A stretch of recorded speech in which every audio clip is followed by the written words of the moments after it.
Assalamualaikum warahmatullahi wabarakatuh. Selamat sore, kita ketemu lagi kali ini di Patra Semarang Hotel. Bersama saya Riri Novita, kita akan berbincang seputar Hari Kartini. Karena sangat relevan ya, bulan April itu sangat akrab sekali dengan Hari Kartini. Seperti apa? Karena ada Pak Dewan yang tadi saya sudah berbincang-bincang dengan beliau, katanya juga tertarik tuh untuk ngobrol seputar Hari Kartini. Saya akan sapa untuk dua narasumber saya. Yang pertama adalah Bapak Wakil Ketua DPRD Provinsi Jawa Tengah, Bapak Haji Sukirman SS. Assalamualaikum, selamat siang. Waalaikumsalam, selamat siang Mbak Ari dan seluruh pendengar JFM Jernih di Hati yang saya hormati dan yang budiman, dan juga Mbak Yaya dari LRC KJ3 HAM. Ya, terima kasih ini hadir. Tadi saya lagi lihat-lihat batik malah diajak Anda ke sini. Ya sudah, nanti kita lanjutkan lihat-lihat batiknya. Oke, baiklah. Yang kedua adalah Direktur LRC KJ HAM, Bu Nur Laila Hafidoh MPD. Assalamualaikum. Waalaikumsalam Mbak Riri, selamat siang teman-teman semua.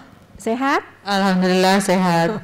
Ini semangat ya. Kalau Hari Kartini itu nggak hanya Mbak Laila saja yang semangat, tapi Pak Sukirman dari tadi cerah banget auranya. Saya pikir ini betul. Kenapa gitu ya? Padahal puasa loh. Puasa tapi tetap cerah gitu ya ternyata. Oke, Pak Kirman, saya ke Mbak Laila dulu ya, untuk ngobrolin seputar Hari Kartini, karena tahunan itu rutin. Pasti laris aktivis perempuan dipanggil ke sana kemari untuk ngomongin seputar Kartini. Nah, Mbak Laila, makna Kartini kalau bagi seorang aktivis itu seperti apa sih? Ya, kalau di Hari Kartini, ngomong soal Kartini ini adalah kita ngomong soal perjuangan ya. Ngomong soal perjuangan perempuan untuk bisa terbebas dari diskriminasi, untuk bisa terbebas dari ketidakadilan gender gitu. Bagaimana Kartini pada masa itu, kemudian sampai sekarang perempuan juga masih terus untuk berjuang bersama-sama untuk melawan segala bentuk ketidakadilan, segala bentuk penindasan. Jadi bentuk-bentuk ketidakadilannya tentu dulu dengan sekarang perbedaannya juga tentu sudah banyak begitu. Sekarang ini juga semakin berkembang. Nah, itu mungkin makna yang bisa diambil dari perjuangan Kartini. Begitu ya. Dan untuk Anda yang mendengarkan radio JFM di Kota Semarang dan juga radio Rasika FM Pekalongan, ini mudah-mudahan juga sama ya, mendapatkan manfaat yang baik di Hari Kartini ini. Kita kembali ke Mbak Laila, dan tentu saja acara ini nanti akan disiarkan di Semarang TV, di Berlian TV, dan juga di Batik TV Pekalongan. Ya, kita kembali ke seputar Kartini tadi. Ini kan KJHAM itu banyak sekali ya kasus yang ditangani gitu ya, Mbak Laila. Ini bisa diceritakan Mbak, terutama terkait dengan perempuan, Kartini, dan perjuangan-perjuangan kaum perempuan yang tidak pernah usai ini. Silakan. Ya, betul Mbak Riri. Jadi ngomong soal kasus ya, kekerasan terhadap perempuan yang memang menjadi concern bagi LRC KJ-HAM dan kawan-kawan gerakan perempuan. Kasus-kasus kekerasan terhadap perempuan yang didampingi LRC KJ-HAM diantaranya adalah kasus-kasus KDRT, kemudian kasus-kasus kekerasan seksual. Nah, terutama untuk saat ini memang yang banyak adalah kasus-kasus KDRT sama kasus-kasus kekerasan seksual, khususnya yang di pandemi seperti ini ya. Jadi kalau kasus kekerasan seksual sendiri, ragamnya ini atau jenisnya ini semakin beragam di masa pandemi. Salah satu yang menjadi tren atau yang muncul di masa pandemi ini adalah kasus kekerasan seksual yang berbasis online.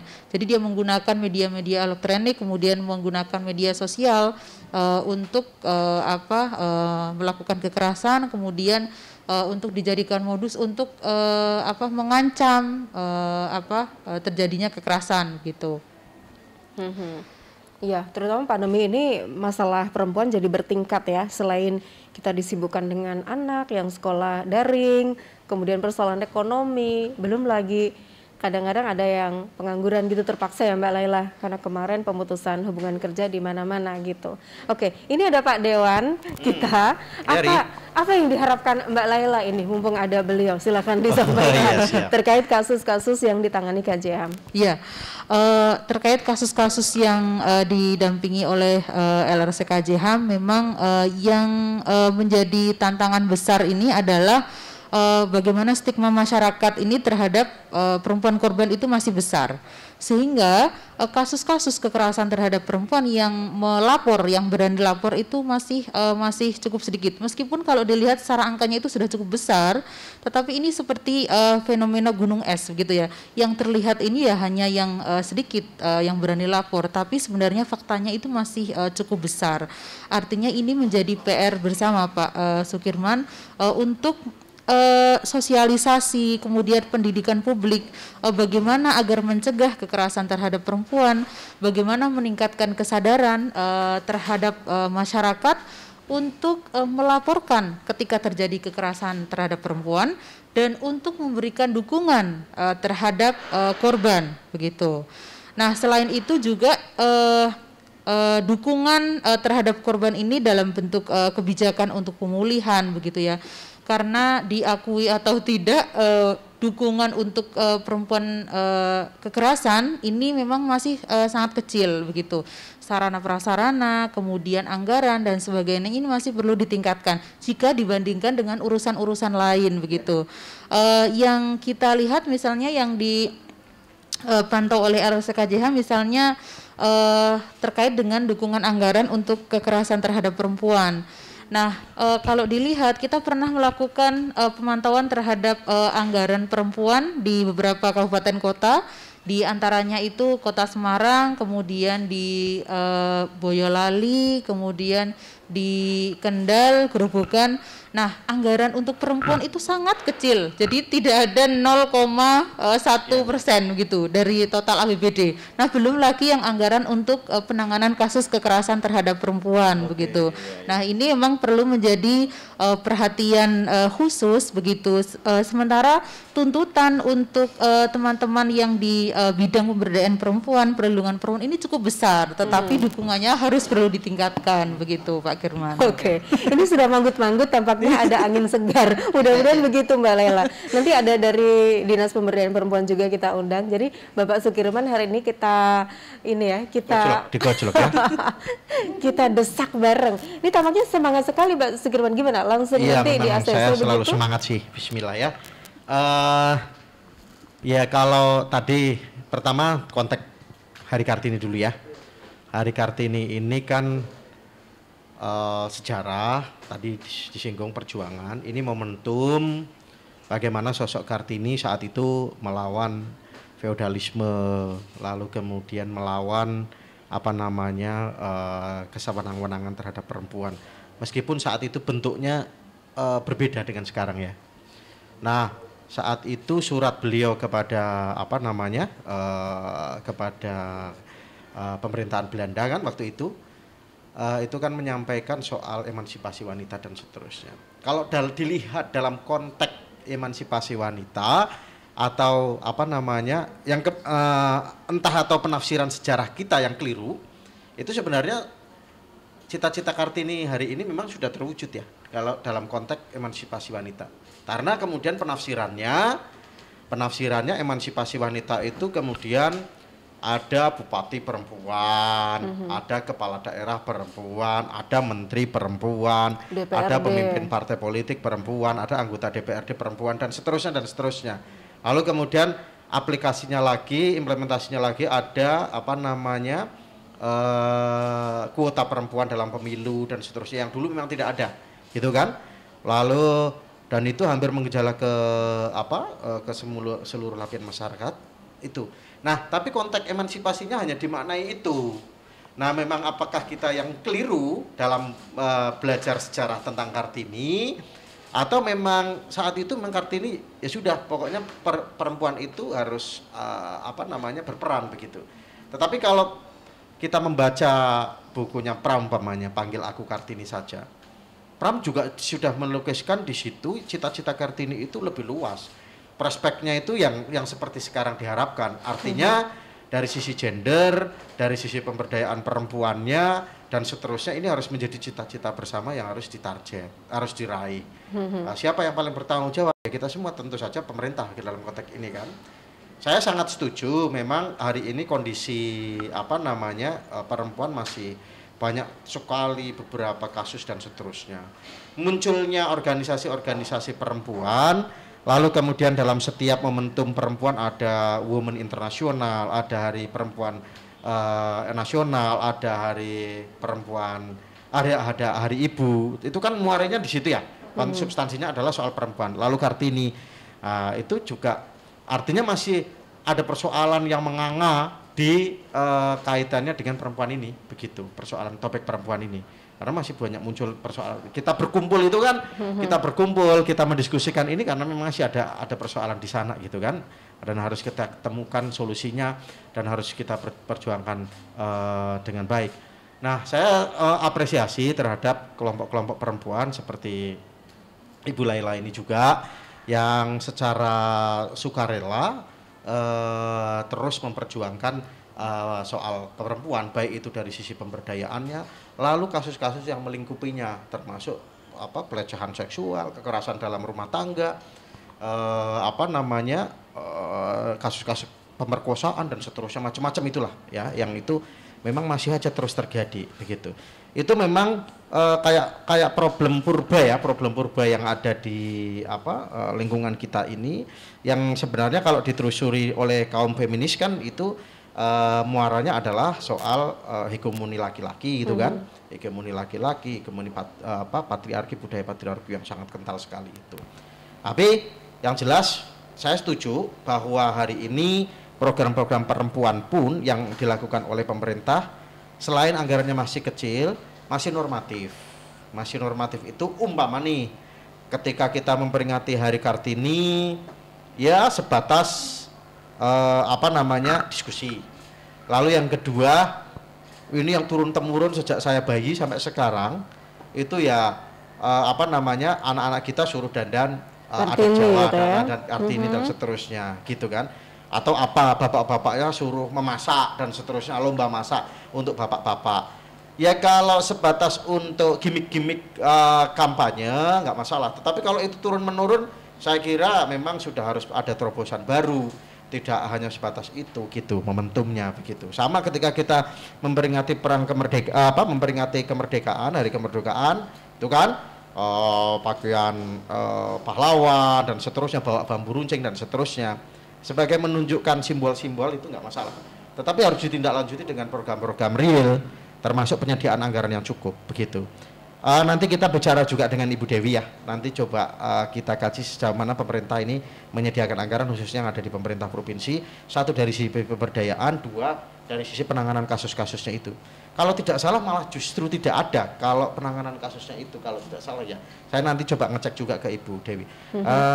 Yang ada itu memang pemberdayaan begitu. Harapannya memang kalau ada pemberdayaan ekonomi, pemberdayaan keterampilan, kemandirian perempuan dan seterusnya, memang sih dapat mengurangi kasus-kasus perempuan itu tadi, kasus-kasus pertengkaran dalam rumah tangga, lalu kemudian kasus kemudian perempuan yang akhirnya bekerja tetapi rentan dengan kekerasan di dalam sebuah pekerjaan yang rentan kekerasan, di dalam sebuah pekerjaan yang rentan pelecehan seksual dan seterusnya. Itu pemberdayaannya ke ekonomi itu tadi.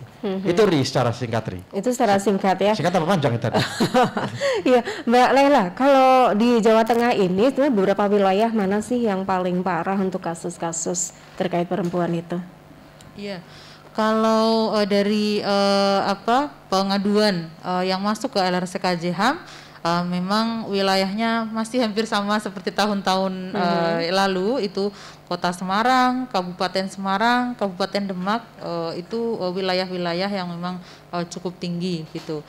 Bisa jadi memang tingginya kasus-kasus ini yang pertama berkaitan dengan akses perempuan yang mudah begitu melapor kasusnya ke pengada layanan. Kalau kita lihat ya Kota Semarang misalnya bisa dilihat akses layanannya gitu. Kemudian akses layanan untuk ke provinsi juga cukup dekat. Kemudian Kabupaten Semarang, Kabupaten Demak itu juga akses ke provinsi juga cukup dekat. Bisa juga dilihat dari situ ketika berbicara mengenai tingginya kasus kekerasan terhadap di beberapa wilayah begitu.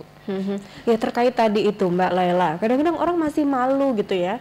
Sudah tahu di rumah tangganya ada terjadi kekerasan seksual, tapi banyak faktor tentunya kenapa mereka malu untuk mengungkapkan dan lain-lain begitu. Nah, dari KJHAM sendiri apa yang dilakukan untuk memantik kesadaran para perempuan itu supaya ya ini demi kepentingan perempuan juga, karena kalau kita tidak lapor, laki-laki itu akan terus-menerus melakukan hal itu berulang. Ini apa saja upaya yang sudah dilakukan? Ya, kalau upaya yang dilakukan yang pertama adalah berkaitan dengan penguatan korban itu sendiri. Jadi di dalam proses penanganan kasus atau pendampingan korban, memang bagaimana prosesnya adalah memberdayakan, prosesnya adalah menguatkan korban, membangun kesadaran korban bahwa korban ini adalah dia telah mengalami pelanggaran hak asasi manusia, sehingga ketika dia sudah sadar mengenai bahwa dia adalah korban dari pelanggaran hak asasi manusia, sehingga dia harus bangkit berjuang untuk memperjuangkan haknya. Nah, selain itu juga dia juga harus bisa memberikan dukungan atau membangkitkan semangat juga untuk teman-teman yang lain ketika mengalami kasus kekerasan. Maka di antaranya yang dilakukan juga adalah penguatan untuk penyintas atau survivor. Jadi di LRC KJHAM ada support group yang sekarang sudah mentransformasi menjadi support group Skartaji, jadi sebuah organisasi survivor atau organisasi penyintas yang berawal dari forum yang saling curhat, konseling grup begitu, saling cerita mengenai kasusnya, kemudian sekarang berkembang menjadi forum untuk belajar, kemudian membangun pendidikan publik, bagaimana penyintas bisa memberikan pendampingan juga ke teman-teman korban di sekitarnya, kemudian bagaimana membuat mekanisme pemulihan gitu. Jadi melalui program-program pemberdayaan ekonomi, kemudian pengolahan misalnya sampah daur ulang seperti itu. Kemudian menjadi kelompok penekan atau menjadi pressure group. Jadi selain mendampingi temannya yang menjadi korban, juga turut berjuang untuk menekan kebijakan, untuk mendorong perubahan kebijakan. Nah, selain itu yang dilakukan LRC KJHAM juga adalah melalui program-program pendidikan publik, termasuk pemberdayaan di komunitas. LRC KJHAM punya 10 komunitas di 3 kabupaten kota, di Kota Semarang, Kabupaten Kendal, sama Kabupaten Grobogan, dengan kelompok perempuan korban kekerasan, dengan kelompok perempuan pekerja migran, kelompok perempuan desa, kemudian kelompok perempuan miskin kota yang masalah dengan kesehatan reproduksi.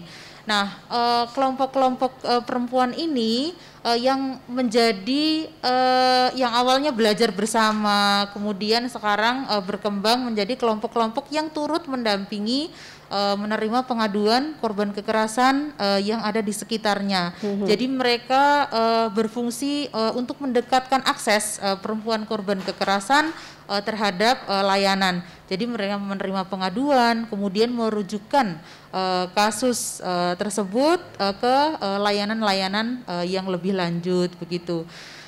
Selain itu juga kampanye publik ya.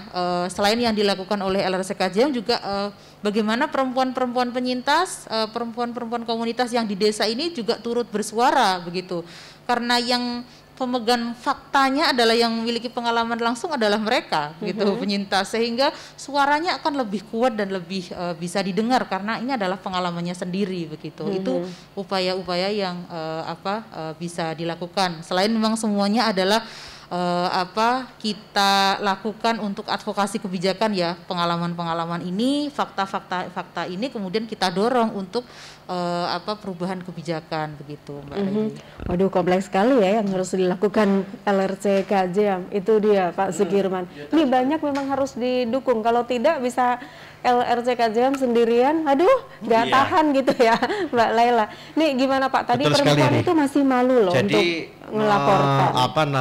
Berjuang perempuan itu terkait dengan kesetaraan perempuan, pemberdayaan perempuan itu memang lebih berat dibandingkan meruntuhkan sebuah rezim di sebuah negara ya. Gitu, kalau rezim ini kan gampang sekali untuk dijatuhkan begitu. Tetapi untuk memperjuangkan perempuan kalau betul-betul berhasil itu karena ini berhadapannya dengan itu tadi budaya patriarki kan jelas ya. Dengan suami kita, dengan keluarga kita, dengan adik laki-laki kita, kakak laki-laki kita kayak kadang-kadang begitu. Dan hari ini itu pun titik tertentu itu ego laki-laki mesti ini saya laki-laki dan seterusnya. Mungkin di titik tertentu harus saya misalnya introspeksi diri atau otokritik itu di titik tertentu itu pun begitu. Artinya saya yang sudah berulang-ulang diskusi terkait dengan soal perempuan itu pun kadang-kadang ego laki-lakinya juga masih di titik tertentu masih itu sikap purbanya ya, pemikiran-pemikiran purbanya laki-laki itu, apalagi yang memang betul-betul 0% tidak tahu apa-apa tentang soal pemberdayaan perempuan seperti apa.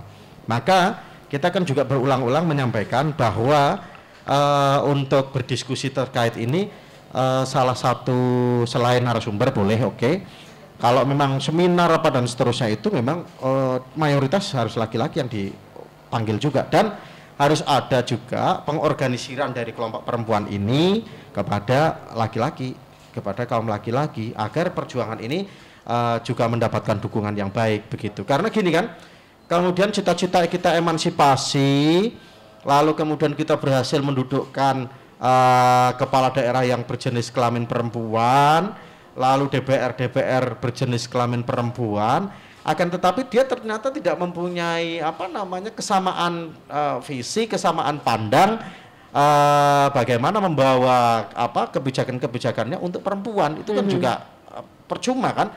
Jadi emansipasi wanita itu ya hanya kulit aja gitu kan, akhirnya kan begitu. Nah padahal saya yakin Kartini pun punya cita-cita ke sana ya. Cita-citanya itu bahwa dia protes terhadap feodalisme pada saat zaman Belanda yang kemudian betul-betul menindas kaum perempuan pada saat itu. Harapannya pada anak cucunya kelak, termasuk generasi kita ini ya, pemberdayaan perempuannya betul-betul terwujud, tidak hanya sebatas nanti sudah ada keterwakilan perempuan nih semacam itu. Semacam itu sudah cukup. Itu saya kira kampanye itu sudah cukup. Kita sudah harus melompat kesekian kali terkait dengan itu tadi, pemberdayaan perempuan, menyediakan anggaran yang cukup dan seterusnya. Sesungguhnya APBD, APBN itu dalam kalau yang secara khusus di dinas perempuan, pemberdayaan perempuan dan anak, umpamanya kalau di provinsi kita BP3AKB misalnya begitu, itu memang anggarannya terbatas begitu ya.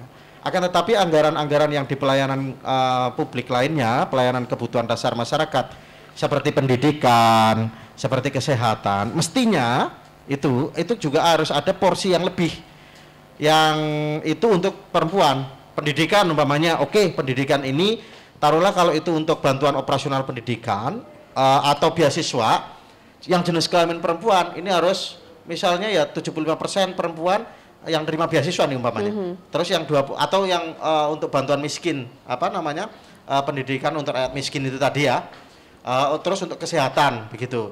Ya untuk kesehatan ini ya misalnya 75% harus perempuan umpamanya begitu. Kalau mendaftar itu harus perempuan. Lalu kemudian di bidang pemberdayaan ekonomi di Dinas Perindustrian, Perdagangan, UMKM, ya sudah, ini kalau memang mau melakukan melakukan pemberdayaan ekonomi, ya berarti ekonomi yang dikelola oleh perempuan begitu. 75% harus ke sana. Yang didaftar juga ke sana begitu. Nah, itu kira-kira sebenarnya.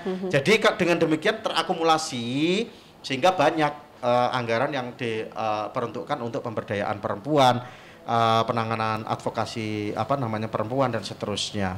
Nah, yang lebih spesifik itu disediakan yang secara khusus. Tetapi yang program-program APBD ini pelayanan pendidikan dan seterusnya kan itu di situ juga untuk rakyat ya. Rakyat kan ya perempuan dan laki-laki. Nah, sebaiknya memang harus didorong datanya umpamanya yang menerima bantuan-bantuan dari pemerintah yang baik secara langsung maupun yang itu jangka panjang ini harus di mayoritas perempuan. Nah, itu baru lebih terasa nih. Nah, ini yang akan memang mulai kita pikirkan juga begitu nanti bersama eksekutif harus ada pendataan yang akurat. Ya, baiklah. Itu tanggapan dari Bapak Sugirman dan Mbak Lela, mudah-mudahan bermanfaat ya dialog kita kali ini. Insya Allah kita ketemu lagi di forum lain tentunya. Habis ini kita akan berbincang dengan DP3A2KB terkait tadi apa yang disampaikan Mbak Lela nanti kita sampaikan ke BPTK AKB. Saya yang mengawal kan kira-kira begitu segala macam yang disampaikan LRCKJ Hamdiyati yang masih banyak persoalan di dalam tubuh perempuan. Ya, Mbak Lela, kita ketemu lagi di lain waktu ya. Dan untuk Anda yang mendengarkan JFM di Semarang dan juga Rasika FM Pekalongan, dan tentunya acara ini disiarkan tunda di Semarang TV, Batik TV dan Berlian TV. Kami akan kembali setelah yang satu ini. Anggarannya tapi sedikit loh Pak. Iya betul. Sebelum terjadi kasus adalah pencegahan. Jadi free untuk tes DNA itu.